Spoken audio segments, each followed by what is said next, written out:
네, 오늘부터 에스라기서의 말씀을 4주 동안, 한 달 동안 나눠 볼 예정입니다. 음, 여러분께서는 이 에스라라는 이름을 들으면 어떤 생각부터 떠오르십니까? 이 에스라는 어쩌면 에스더라는 이름이랑도 비슷하고, 또 성경 속에 비슷한 인물이 또 누가 있습니까? 뭐, 에스겔이라는 선지자도 있고, 뭔가 이름이 비슷합니다. 이 에스라라는 사람은 물론 이 에스더라는 사람과 이름이 닮았다고 해서 그냥 거기서 끝이 아니라 에스더는 또 에스겔과 또 깊은 연관이 있는 인물이기도 합니다. 뒤에 또 등장하긴 하는데, 이 에스라라고 하는 사람은 이름에 숨겨진 뜻이 있습니다.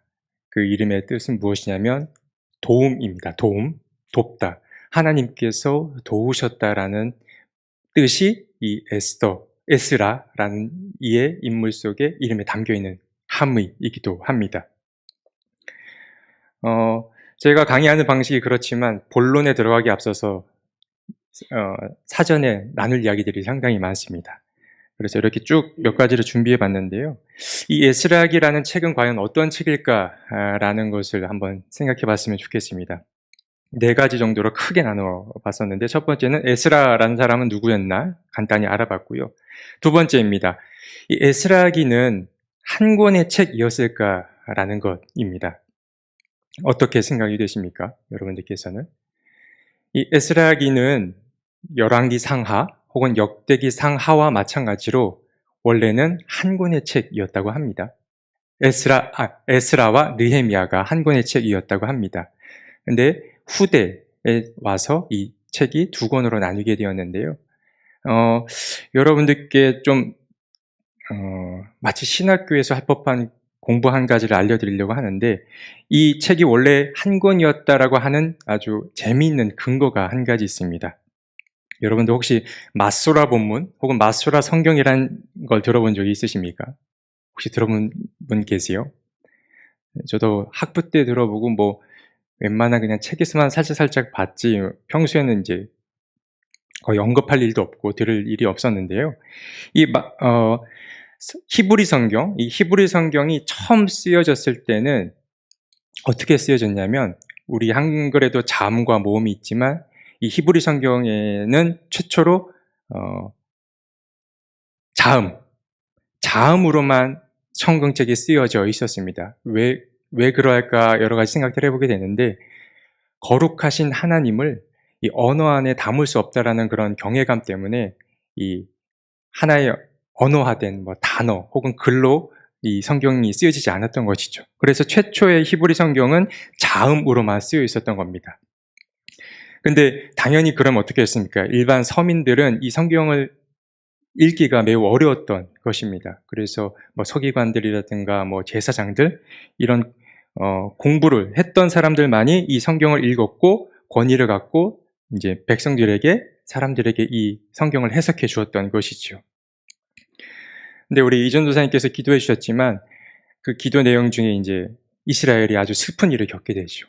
북이스라엘이 멸망을 하게 되고 곧이어 남유다까지 멸망하게 됩니다. 그래서 이 이스라엘이라는 나라 자체가 이 땅에서 사라지게 되면서 당연히 히브리어도 점점 잊혀지게 되고, 또 서기관 제사장들도 그 역할을 하지 못하는 상황들이 펼쳐지게 된 겁니다.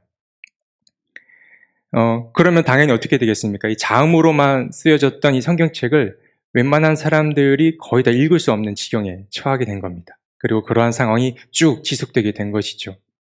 어느 정도 시간인지 흘렀습니다. 그러다 이제 고민이 된 거죠. 이 성경을 다시 회복해야겠는데 어떻게 해야 될까 고민을 하다가 유대교 학자들이 하나의 움직임을 만들게 되는데, 그 움직임이 바로 자음에다가 모음을 이제는 붙이자라는 결정을 내리게 된 겁니다. 그래서 이 모음이 추가된 성경책까지 만들게 되는데, 이것이 바로 마소라 본문 혹은 마소라 성경이라고 하는 책입니다. 이 마소라라는 말 안에는 전통이라는 그러한 히브리어 전승이라는 의미가 담겨 있는데요. 그러니까 간단히 말해서 이 마소라라는 성경 본문은 히브리인들이 누구나 읽을 수 있는 성경책이라고 보시면 될 것 같습니다. 자, 그러면 왜 저 양반이 이렇게 뜬금없이 마소라 성경 이야기를 하나 싶으실 텐데, 이제부터 재미있는 얘기를 하려고 합니다. 이 마수라 성경책에는 각 장의 끝마다 어떤 노트들이 담겨 있었다고 합니다. 창세기 뒤에는 어떤 메모를 해놓고 노트를 해놓고 또 출애굽기 뒤에는 학자들이 이렇게 메모를 해놨는데 이제 공교롭게도 그 에스라에는 메모가 없었고 느헤미야 뒤에만 메모나 노트가 담겨 있었다고 합니다. 그러니까 느낌이 오시죠? 원래 이 두 권은 한 권의 책이지 않았을까라는 것을 학자들이 충분히 상상해 봤던 것입니다. 자, 그러면 이 에스라 느헤미야가 무조건 한 권의 책이었는가라고만 생각해야 되냐? 또 그렇진 않습니다. 우리가 가지고 있는 현대 성경책도 에스라 느헤미야가 두 권으로 나뉘어져 있는데 읽어가면서 아시겠지만 에스라기는 진짜 에스라에 관한 이야기만 쭉 담겨 있고요. 물론 느헤미야에는 에스라 이야기가 담겨 있긴 하나 느헤미야의 이야기로 시작이 되고 있기 때문에 이 책을 굳이 한 권으로 꼭 볼 필요 없이 두 권으로 봐도 무방하다라는 것이고요. 또 이 에스라와 느헤미야를 어떻게 규정시킬까 이제 생각해 볼 수 있는데 이 에스라는 어떻게 보면은 종교 지도자의 한 유형으로 볼 수 있고 느헤미야는 평신도 지도자라고도 볼 수 있습니다. 그렇기 때문에 이 두 책을 굳이 또 하나로 볼 필요 없이 별도의 책으로 봐도 무방하다라는 걸 말씀드리려고 합니다. 그러나 대개는 이 에스라 느헤미야가 한 권의 책이었다라는 것에 힘을 더 많이 실어주고 있습니다. 자, 이제 세 번째입니다. 이 에스라의 이야기를 도대체 어디서부터 시작하면 좋을까 싶은데요. 제가 역대기 강의할 때는 출애굽기부터 이야기를 시작해서 거슬러 올라갔었지요. 이 에스라기는 1장 1절을 아직은 읽지 않겠습니다만 제가 읽어드리면 이렇게 시작이 됩니다. 에스라기 1장 1절은 페르시아 왕 고레스가 왕 위에 오른 첫 해이다 라고 기록되어 있습니다.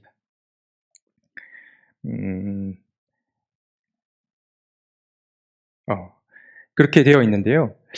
그 에스라기의 저자가 굳이 1장 1절 시작하는 그 부분에 타국의 왕, 다른 나라의 왕을 언급하고 있다는 것이죠. 이거는 단순히 그냥 일이 없어서 심심해서 기록한 건 전혀 아니라는 것입니다. 왜 우리나라도 아닌 다른 나라의 근황을 처음부터 전할까라고 하는 것은 여기에 분명 이유가 있기 때문에 그러합니다. 그 이유가 무엇이냐면 이 이스라엘이라는 나라에 어떤 문제가 발생했음을 우리는 추측해 볼 수 있는 것입니다. 방금 말씀드린 거지만 먼저 북이스라엘이 기원전 722년에 멸망을 하게 됩니다. 아수르 혹은 아시리아에 의해서 멸망을 하게 되고요. 곧이어 이제 남유다가 586년 혹은 587년 1년 정도의 차이를 두고 있긴 하나 586이나 587년에 바벨로니아에 의해서 패망하게 됩니다. 그리고 이 이스라엘이라는 민족 혹은 이 나라는 이 땅 위에서 사라지게 되죠. 그리고 이들은 그러나 백성들이 모두 없어진 건 아니고 곳곳에 흩어져서 살게 되는데 우리는 이러한 유대인들을 디아스포라라고 부르기도 합니다. 근데 재밌는 것은 이 아시리아 혹은 바벨론이 이제 사로잡은 사람들을 통치하는 방식이 저마다 달랐다는 것입니다. 아시리아는 어떻게 이제 사람들을 잡아와서 그들을 다루었냐면 이들은 보통 이주 정책을 펼쳤다고 합니다. 자기들이 이제 어떤 민족을 점령하게 되면은 그들을 그냥 내 안에 품에 자식처럼 안고 있는 것이 아니라 이쪽 지방으로도 옮기고 저 먼 나라로도 옮겨가지고 이곳저곳으로 보내기도 했고 또 본인들 민족과 섞어서 믹스해서 살도록 했다라는 게 바로 이 아시리아의 정책입니다. 그렇게 함으로써 자신들이 잡아왔던 백성들의 어떤 뿌리를 완전히 근본을 없애려고 했던 것이 아시리아라는 나라의 정책이었습니다. 근데 바빌로니아라고 하는 나라의 정책은 또 달랐습니다. 이들도 좋은 사람들을 자기 포로로 잡아가긴 했지만 자신의 나라 사람들과는 썩지 않았다고 합니다. 그래서 이 남유다 사람들, 바빌로니아 잡혀갔던 남유다 사람들은 그래도 잡혀갔음에도 불구하고 본인들의 정체성을 어느 정도는 유지하고 살 수 있었다라는 것이 이 바빌로니아의 통치의 색깔 때문에 그러한 것입니다. 물론 그렇다고 해서 이 바벨로니아에서 남유다 사람들이 행복하게 살았느냐? 결코 그렇지 않습니다. 그 안에서 엄청 가혹적인 어떤 힘든 생활들을 했는데, 그 당시에 아주 힘들고 슬펐던 이야기들이 이제 예레미야 애가 이런 데 이제 담겨 있는 것입니다. 그런데 중요한 것은 이 세상에 어느 누구도, 어느 나라도 강자는 없다라는 것입니다. 바벨론도 결국 망하게 되었는데 누구에 의해서 망하게 됐느냐? 바로 페르시아에 의해서 망하게 됩니다. 그래서 바벨론의 포로로 살던 이스라엘 민족들이 페르시아의 통치 아래서 여기저기 흩어져 살게 되는 것입니다. 이제 남유다 백성들은 숙제를 하나 안게 됩니다. 이제 흩어져 살면서 내가 이제 그곳에서 잘 적응하며 살아야 되기 때문에 혹시 내가 이스라엘 백성이라고 하여서 또 어려움을 겪으면 안 되기 때문에 자기의 신분들을 잘 감춰가면서 살기도 했던 겁니다. 이러한 배경에서 나온 아주 대표적인 인물이 제가 가장 처음에 말씀드린 에스더입니다. 에스더는 이제 페르시아에 의해서 해방을 맞은 한 여인이었는데 자신의 신분을 끝까지 감춤으로써 어디까지 올라가느냐? 페르시아의 왕이었던 아하수에로의 아내까지 오르게 되는 이야기입니다. 그래서 이 에스더가 여기서 연결이 되는 것이고요. 아무튼 우리가 기억해야 할 것은 이 에스라기의 배경이 페르시아였다라는 것입니다. 여기 맨 밑에 있는 것은 참고 자료인데 이 고대 근동을 지배했던 나라들이 어떻게 되어갔던 것인지를 요약해 놓은 겁니다. 최초는 이집트, 애굽이 패권을 장악했고요. 이제 아시리아, 바벨로니아, 페르시아가 이 배경이 이제 그 에스라기의 배경이라고 볼 수 있는 것이고, 또 이 에스라기 이후에는 또 페르시아에서 패권이 넘어가게 되는데 이제 그리스 로마로까지 쭉 넘어가게 되는 것입니다. 이제 예수의 시대까지 넘어오게 되는 것이고요. 이런 거는 어떤 성경에 대한 상식으로 알고 계시면 좋을 것 같습니다. 세 번째입니다. 에스라기는 어떤 책인가에 관한 세 번째 이야기인데요. 이 에스라기 네 번째입니다. 에스라기는 왜 쓰여졌을까라는 질문을 해볼 수 있습니다. 이 에스라기, 모든 성경은 다 저마다에 쓰여진 이유가 있겠지만 이 에스라기는 왜 쓰여졌을까요? 한번 여러 가지를 가정해서 생각해 보는 것입니다. 이 남유다 사람들, 뒤늦게 패망한 이 남유다 사람들은 자신들을 좀 돌아봤을 겁니다. 왜 우리가 이렇게 포로로 잡혀와서 이러한 처지가 됐을까? 하나님의 사랑받는 선택받은 백성들이었는데 왜 나라도 잃고 이 지경에 이르렀을까라는 이제 질문을 하게 됐을 겁니다. 그런데 이 질문에 대한 답을 누구보다 잘 알고 있었을 겁니다. 왜 그러냐면 하나님 앞에 죄를 범했기 때문에 그렇다라는 걸 본인들은 너무나 잘 알고 있었습니다. 이 남유다가 멸망하기 전에 여러 예언자들이 남유다를 찾아가서 이제 회개하라고 선포를 하죠. 너희들은 죄가 많다, 망한다, 하나님께 돌아오라는 메시지를 예언자들이 주구장창 전했습니다. 그 가운데 있었던 예언자가 예레미야이기도 한데 그 당시에 예언자들의 말을 듣지 않았던 이 남유다 사람들은 근본적인 불안감, 두려움이 그 안에 자리 잡고 있었던 겁니다. 내가 결국 예언자들의 말 돌이키지 않았기 때문에 패망하였구나라는 그런 불안감이 이제 있는 상태인데요. 이제 이런 두려움에서 나온 질문들이 쌓여서 쓰여진 게 아마 이 에스라기가 아닐까라는 이제 추측을 해보는 겁니다. 남유다 사람들은 그러면 어떤 질문들을 했을까 싶은 겁니다. 이제 나라도 잃고 하나님도 더 이상 힘이 없는 것 같고 우리의 이런 포로 생활은 언제까지 지속될까라는 여러 가지 생각들을 했을 텐데 아마 남유다 사람들은 이러한 질문들을 하지 않았을까 싶은 겁니다. 첫 번째는 앞에 있습니다. 하나님께서는 우리를 지금도 기억하고 계실까라고 하는 겁니다. 아무래도 우리가 여전히 이렇게 포로 생활하는 거 보면 하나님이 잊으신 게 분명하다라는 어떤 깊은 어둠에 관한 생각들을 했을 것 같고, 또 두 번째는 하나님께서는 우리를 과연 용서하실까라는 질문을 계속 안고 있었을 겁니다. 그리고 우리는 과연 선택받은 민족이라고 하였는데, 언약의 백성이라고 하였는데 우리는 여전히 가치가 있는 민족일까라는 의구심이 들 겁니다. 또 이런 생각도 할 수 있습니다. 하나님은 이 이방 나라에서 과연 힘이 있을까? 하나님은 아시리아에도 패배한 것처럼 보였고 바벨론에게도 패한 것처럼 보였습니다. 하나님은 지금 침묵 가운데 아무런 말씀이 없으신 것이죠. 하나님은 과연 이 이방 땅에서 힘이 있으신가?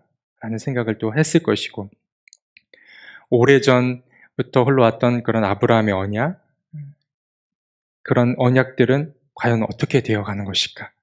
그리고 메시아가 와서 우리를 과연 구원해 줄 것인가? 라는 기타 등등의 생각들을 끊임없이 했을 거라 여겨집니다.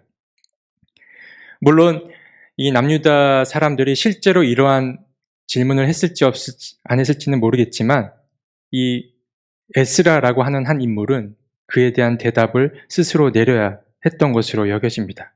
그래서 이러한 질문에 대한 대답으로 바로 이 에스라기가 쓰여졌다라고 볼 수 있는 것입니다.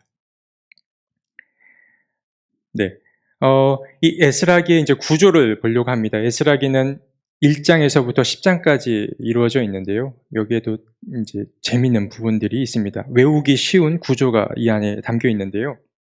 이 에스라기라는 책은 크게 두 단락으로 나뉠 수 있습니다. 1에서 6장, 그리고 7에서 10장, 이렇게 두 단락으로 나뉠 수 있는데, 이 6장과 7장을 나누는 그 핵심가 하나가 있는데, 그것은 바로 귀환입니다. 1에서 6장이 첫 번째 그 귀환이 이루어지는 것이고, 7에서 10장이 두 번째 귀환이 이루어집니다. 이 에스라라고 하는 사람은 1장부터 등장하지 않고요, 7장에 이르러서야 귀환을 하게 됩니다. 어떤 패턴이 이 안에 담겨 있습니다. 귀환을 하죠. 돌아옵니다. 백성들이 돌아오는데 거기서 끝나느냐? 아닙니다. 어떤 문제, 위기를 맞닥뜨리게 되는 것이죠.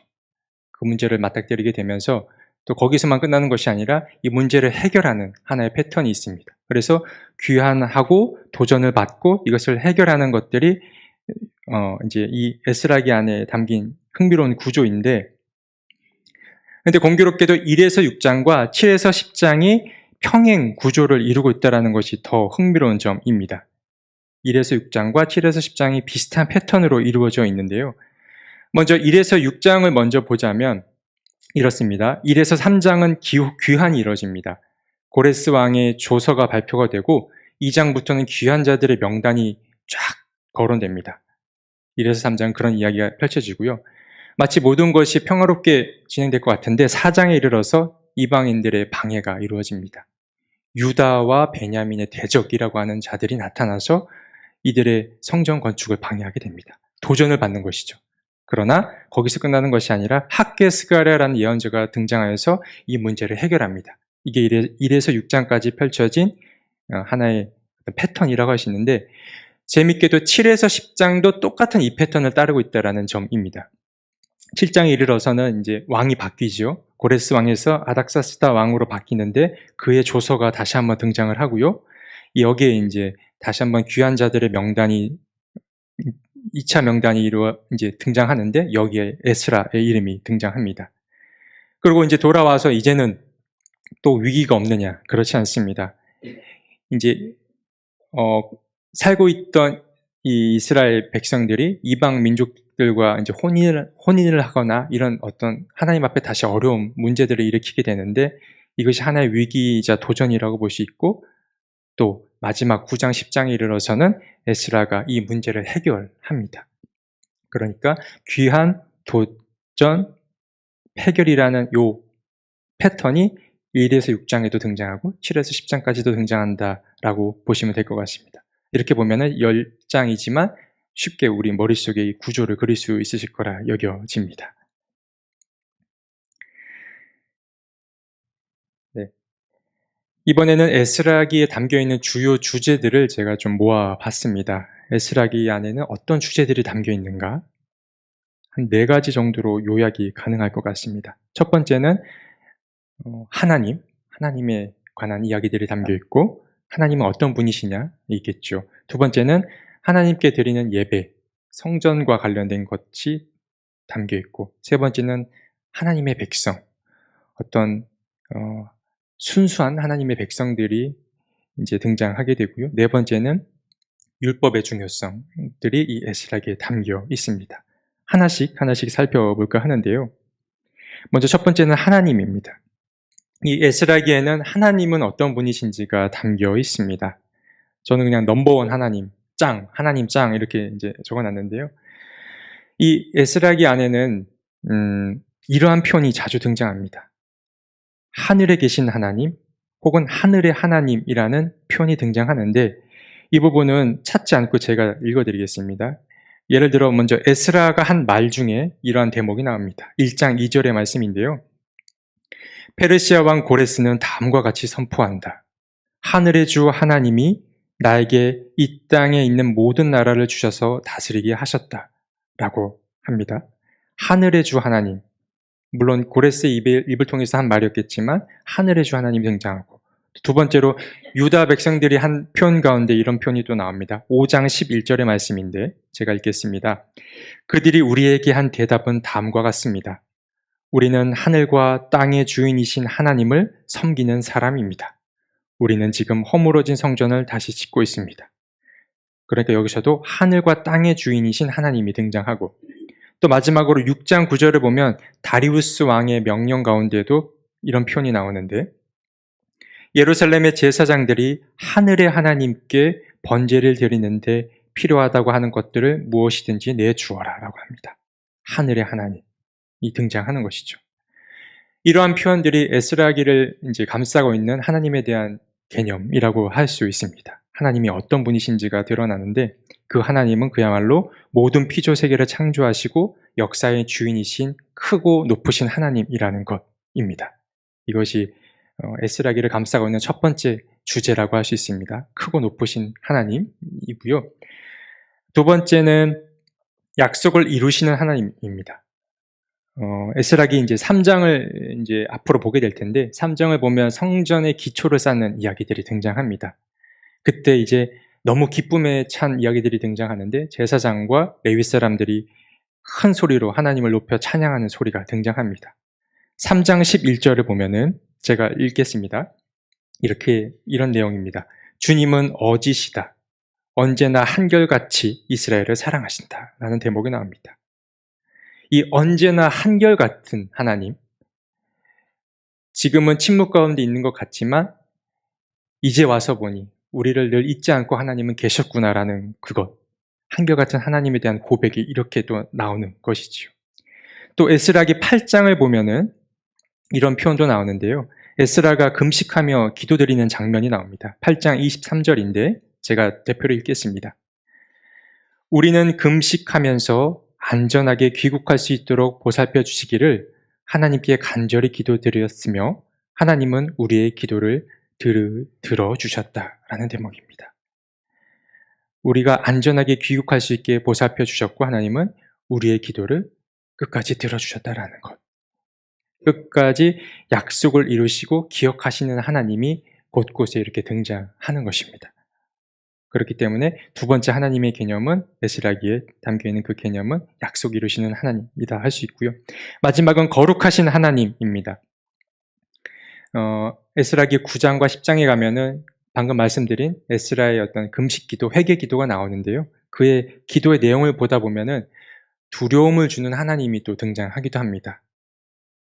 유다 백성들이 처음 이제 돌아왔을 때는 하나님과의 관계가 매우 좋았습니다. 물론 자신들의 의지와 상관없이 외부인들이 이제 성전 건축을 방해했지만, 그러나 이제 뒤에 후반부에 가면은 이 이스라엘 백성들이 율법을 좀 가볍게 여겼던 것이죠. 그래서 이방 사람들과 결혼하는 그런 일들을 범하게 됩니다.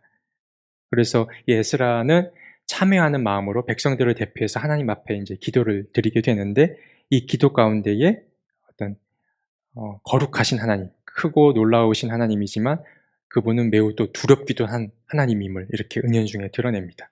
이 거룩하신 하나님은 곧 두려움을 주는 하나님이다라고도 볼 수 있는 것입니다. 그래서 이 에스라기에는 첫 번째 주제가 하나님이라고 할 수 있는데 하나님의 개념은 이렇게 세 가지로 요약할 수 있겠다 싶습니다. 두 번째 주제는 하나님께 드리는 예배와 기도입니다. 이 부분은 뭐 짧게 짚고 넘어가도 될 것 같은데요. 출애굽 이후 이제 이집트를 탈출한 이후 백성들은 이제 솔로몬 때에 이르러서 성전 중심으로 예배를 드리게 됩니다. 이제 더 이상 회막 이런 데서 드리지 않게 되고 성전 중심의 신앙생활을 하게 됩니다. 그렇기 때문에 이 이스라엘 백성들은 이제 예배를 드리기 위해서는 성전이 필요했습니다. 그런데 안타깝게도 성전이 파괴되어서 사라지게 된 것이죠. 모두 망가진 상태입니다. 그래서 이 귀환한 백성들이 가장 먼저 하고자 했던 것이 바로 그 성전을 재건하는 것이죠. 성전은 곧 그들의 예배와도 연결되어 있기 때문에 그렇습니다. 에스라기 하면은 무조건 성전 혹은 예배 떠올리시기 때문에 이 부분은 어렵지 않게 생각하실 것 같고, 또 기도가 중요하다라고 하는 것은 그 에스라의 마지막 방금 말씀드린 기도 9장 10장에 나오는 그 기도를 통해서 기도의 중요성도 이 안에 담겨 있다라고 볼 수 있습니다. 그리고 세 번째 주제입니다. 하나님의 백성입니다. 이 에스라기 안에는 하나님의 백성이라는 요 개념이 매우 중요하게 담겨 있는 책입니다. 잠깐 이 스토리를 좀 살펴보자면, 유대 백성들이 이제 귀환한 자들을 쫙 돌아와서 그들을 줄을 쫙 세웁니다. 줄을 세우기 시작하는데, 그리고 나서 그 사람들의 출처를 하나하나 확인하게 됩니다. 그게 이제 2장에 나오는 그런 사람들의 이름과 연관이 있는데요.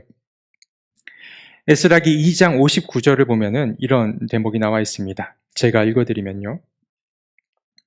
이 밖에 델멜라와 델하르사와 그룹과 앗단과 임멜 등 여러 곳에서 사람들이 왔지만 가문이 밝혀지지 않아서 그들이 이스라엘 자손인지 아닌지는 알 길이 없다라는 대목이 나옵니다.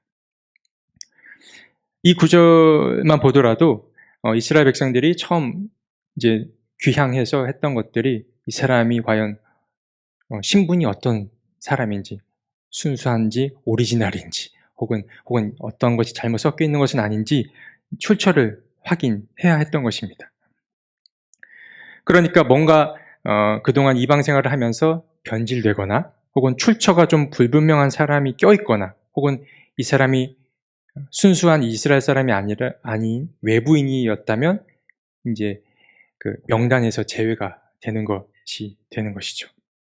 그럼 어떻게 됩니까? 자연스럽게 그 누군가는 배제가 되거나 열애를 겪을 수밖에 없게 되는 것입니다.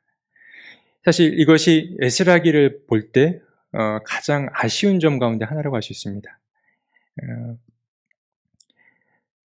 근데 또 다시 한 번 더 생각하면은 무너진 어떤 것들을 세워나가려고 한다면은 반드시 선택과 집중은 필요했을 겁니다. 과감히 쳐낼 것들은 쳐내고 또 어떤 것들은 끝까지 붙들고 가야 됐을 텐데 이게 이 하나님의 백성들, 이렇게 순수한 백성들은 양쪽으로도 다 해석이 가능하다라는 겁니다. 정말 무너진 것을 쌓기 위해서 다시 재건하기 위해서는 선택과 집중이 필요했을 텐데 그러다 보니 자연스럽게 거기서 열애된 사람들이 생기기 마련이고 그들은 배제가 됐을 거라는 것입니다. 그래서 이 에스라기는 다분히 아주 은혜롭게 해석도 가능이 되지만 부정적으로도 해석이 가능한 책일 수 있다는 것입니다. 그러나 우리는 이번 강의 때는 부정적인 개념은 내려놓고 이 안에서 어떤 긍정적인 면모를 좀 보려고 하고 있습니다. 네, 이게 세 번째 주제였고요. 마지막 네 번째 주제입니다. 성경 혹은 율법의 중요성인데요. 이건 앞에 좀 자료를 준비했는데 아무래도 포로 생활이 길어지면 길어질수록 사람들은 두 가지 반응으로 나뉠 수 있을 겁니다. 어떤 말씀에 대한 간절함이 생길 수도 있고 반대로 이제 막 성경이나 이런 말씀들도 암송하거나 볼 수 없어지기 때문에 서로 그와 관련된 이야기도 나눌 수 없었기 때문에 점점 이 말씀에 대한 간절함이 반대로 잊혀질 수도 있는 것이죠. 뭔가 자꾸 무뎌지고 안일해지는 부분이 생길 수도 있는 것입니다. 근데 이 안일해지는 부분이 어떤 사람들에게도 다가왔냐면 바로 제사장들, 말씀을 제대로 알고 가르쳐야 될 제사장들에게도 이 말씀에 대한 안일함과 무뎌짐이 왔던 것이죠. 그래서 이런 이와 관련된 이제 내용이 이제 말라기서에 담겨 있기도 한데요. 그래서 이 에스라가 귀환에서 맡았던 첫 번째 임무가 무엇이냐? 바로 연구와 가르침입니다. 율법을 열심히 연구하고 이 율법을 백성들에게 잘 가르치는 일이 이 에스라에게 주어진 이제 임무였던 것입니다. 에스라기 7장의 말씀을 보면은 이 아닥사스다 왕이 에스라에게 칙령을 내리는데 이런 내용이 담겨 있습니다. 7장 25, 26절인데요. 제가 읽겠습니다. 앞에도 있습니다. 율법을 잘 알지 못하는 사람들은 그대들이 가르쳐라. 하나님의 율법과 왕의 명령대로 따르지 아니하는 자는 반드시 죽이거나 귀양을 보내거나 재산을 빼앗거나 옥에 가두거나 하여 엄하게 다스려라라고 말합니다. 좀 요거는 매우 센 이제 메시지라고 할 수 있지만 그래도 에스라가 끝까지 이제 해야 했던 임무들은 말씀에 대한 연구와 가르침이라는 것입니다. 뭐 그 나중에 이런 어떤 죽이거나 귀양 보내거나 이런 것들은 차후에 이제 생각할 부분이라고 할 수 있는데 바로 이러한 네 가지가 에스라기에 담겨 있는 주요 주제들이라고 할 수 있습니다. 이제 여기까지가 서론입니다. 이제 곧 본론으로 들어갈 건데 서론만 해도 다 배운 것 같지 않습니까? 그래도 4주 동안 그래도 조금씩이라도 더 살펴볼까 합니다. 이제 에스라기 1장입니다. 1장의 내용을 간단히 말씀드리면요. 1장에 들어서서는 이제 고레스 왕이 등장합니다. 고레스 왕의 조서가 등장하고 그 내용이 무엇인지가 쓰여 있습니다. 이 조서라는 말을 다른 표현으로는 칙령이라고 하는데 그것이 담겨 있죠. 그리고 이어서 이제 포로 생활을 하던 이스라엘 사람들이 고향으로 떠날 채비하는 그런 장면이 또 등장을 합니다. 근데 참 대단한 것은 이 고레스 왕이 그들을 돌아가라고 해놓고서 그냥 손을 떼는 것이 아니라 많은 것들을 서포트해 줍니다. 뭐 물자라든가 보물이라든가 또 성전의 기물까지도 다 챙겨주었다라는 것. 이것이 참 흥미로운 지점이라고 할 수 있는데 이러한 내용들이 1장에 담겨 있습니다. 자, 1장에서 또 다루면 좋을 것들이 뭐가 있을지 몇 가지 좀 준비해 봤습니다. 1장에서 다루면 좋을 것 첫 번째, 이 고레스 왕은 뭐 두고두고 기억해도 참 좋을 왕입니다. 그렇기 때문에 이 고레스 왕에 대해서도 좀 생각해 봐야 하는데요. 1절부터 나왔기 때문에 더 중요하다 할 수 있습니다. 에스라기 1장 1절을 보면은 바로 이제 성경 윗부분을 보시면은 역대지하 이제 36장의 마지막 부분이 나오는데 이 역대지하의 마지막 구절이 1장에 고스란히 똑같이 적혀 있다라고 할 수 있습니다. 고스란히 반복하면서 에스라기가 시작이 되는데요. 그 마지막 구절은 바로 고레스 왕의 명령이었던 것입니다. 말씀드린 대로 이 고레스의 명령이 담긴 이 문건을 칙령이라고 하는데 칙령은 곧 임금의 명령을 뜻합니다. 근데 재미있는 것은 실제로 이 고레스의 칙령이 담긴 원통이 19세기 초에 발견됐다고 합니다. 여기 한번 사진으로 준비했는데 고레스 실린더라고 고레스 원통이 발견되었다고 하는데 저 안에 여러 가지 이제 문건들이 담겨 있고 글이 쓰여 있었다라고 합니다. 1879년과 1882년경에 저것이 발견됐다라고 하는데요. 이 고레스 실린더라고 하는 이 안에 아주 재미있는 이야기들이 담겨 있었다고 합니다. 세 가지 정도를 한번 찾아봤는데요. 첫 번째는 뭐라고 쓰여 있냐면 이거 잠깐 넘어가겠습니다. 여러분들 보시라고 이제 문건 3개를 준비했는데 첫 번째는 이렇게 쓰여 있었다고 합니다. 나는 고레스 세계의 왕, 위대한 왕, 정정당당한 왕, 사방의 왕이며 위대한 왕, 안샨의 왕이신 캄비세스의 아들이며 라고 이렇게 써 있다고 합니다. 본인에 대한 칭찬이 어마어마하지요. 그러니까 자신의 권위를 어필하는 것입니다. 이런 글귀가 이 안에 담겨 있습니다. 자기가 이제 세계 최고라고 하는 이야기가 담겨 있고요. 또 두 번째는 이 안에 뭐가 담겨 있냐면 제가 대신 읽어드리겠습니다. 나는 오랫동안 황폐되어 온 성소들과 그 안에 있던 신상들을 티그리스강 저편의 신성한 도성들로 귀환시켰으며 그들을 위하여 영구적인 성소들을 지어주었다. 이곳의 주민들을 모두 모아서 저들의 거주지로 귀환시켰다. 라고 하죠. 내가 이렇게 관용이 있는 사람이다라는 것을 저 안에서도 어필하고 있는 것입니다. 또 세 번째로는 본인은 제국에 속한 여러 나라들의 전통과 관습과 종교를 존중할 것임을 선언하는 바이다. 오늘날 모든 사람은 종교 선택의 자유가 있음을 천명하는 바이다. 라고 써 있습니다. 대단한 거죠. 종교의 자유를 선포한다라는 것을 또 어필하고 있는 겁니다. 그래서 이 고레스라는 왕에 대한 칭송의 말들이 참 많이 있습니다. 그리스의 역사가 크세노폰이라고 하는 사람은 고레스를 일러 이 고레스는 비길자가 없는 가장 위대한 세계 정복자라고 표현하기도 했고, 또 유대인들은 이 고레스 왕을 일러 아버지라고 부르기도 했습니다. 또 유대인들은 해방자라고 했고, 이란 사람들은 아버지라고 부르기도 했다고 합니다. 이 고레스 왕에 대해서. 근데 여기서 끝이 아닙니다. 이 고레스 왕의 가장 멋진 그의 멋짐이 드러나는 대목이 있는데, 그것은 그의 묘비명입니다. 알렉산더 대왕이 이제 세월이 흐르고 나서죠. 알렉산더 대왕이 이제 고레스의 묘비를 나중에 발견하게 된 겁니다. 근데 거기에 이렇게 쓰여 있었다라고 하는데요. 한번 제가 읽어드리겠습니다. 죽을 수밖에 없는 인간들아, 나는 한 줌 흙으로 돌아간다. 나 고레스는 한때 세계를 지배했었다. 그러나 언젠가는 이 땅이 다른 왕에 의해서 점령될 것을 나는 안다. 그러나 점령자여, 그대도 언젠가는 누구에겐가 점령을 당할 것이다. 그러므로 내 몸을 덮고 있는 흙에 손대지 말라라고 했습니다. 이 알렉산더 대왕은 손을 댔을까요? 안 댔을까요? 하나의 설이긴 한데 손을 대지 않고 그가 덮고 있던 그 덮개? 아무튼 그런 망토, 겉옷을 그 무덤에 덮어줬다. 알고 계신 분들 계시네요. 그런 어떤 설이 있습니다. 그러니까 이 고레스 왕에 대한 칭송이나 어떤 그런 것들이 아주 대단했다라는 것을 엿볼 수 있습니다.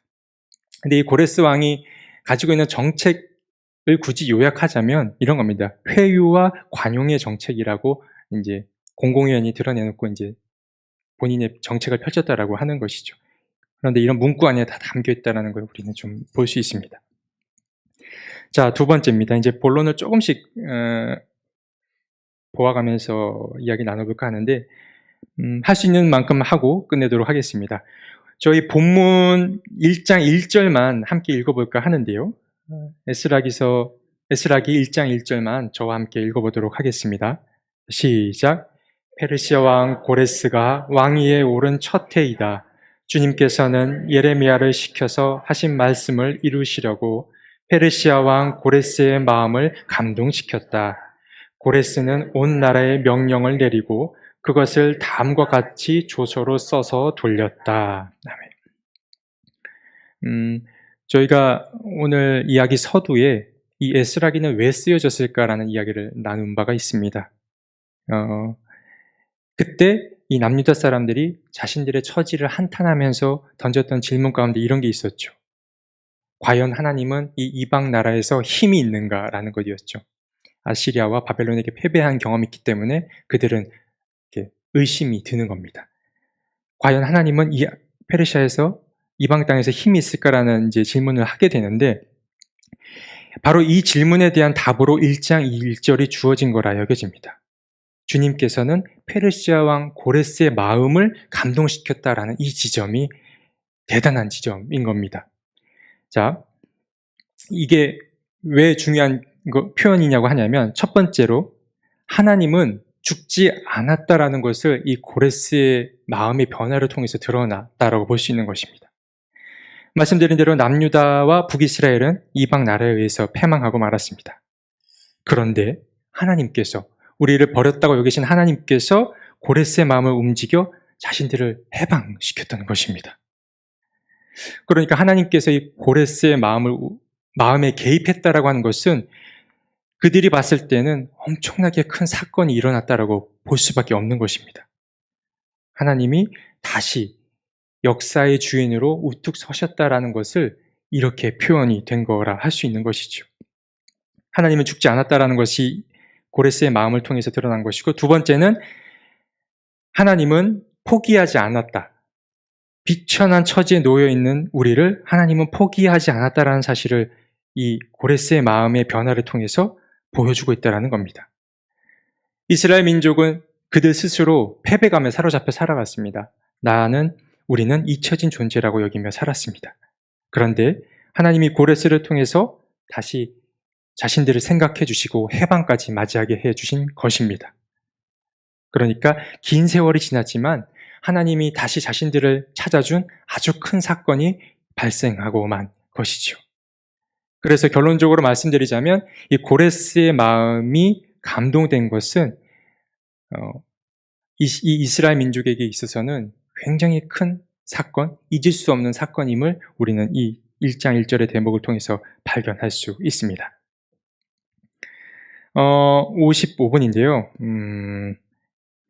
요 뒤에 얘기는 이제 예레미야 이야기를 살짝 건드리려고 합니다. 왜냐하면 여기 1장 1절에서 주님께서 예레미야를 시켜서 하신 말씀을 이루시려고 라고 하는데, 그럼 하나님은 이 예레미야에게 어떤 말씀을 하셨는지를 우리가 또 살펴보야겠지요. 이 부분은 다음 시간에 한번 다뤄볼까 싶습니다. 네, 이 부분도 아무튼 재밌는데, 성경이라고 하는 것이 앞에 쓰여진 이야기가 나중에 와서 회수되는 경험들이 많이 있습니다. 그래서 이런 것들을 발견할 수 있는 대목이기도 한데 다음 시간에 한번 알아보도록 하겠습니다. 자, 그러면 제가 기도하고 오늘 모임 마치도록 하겠습니다.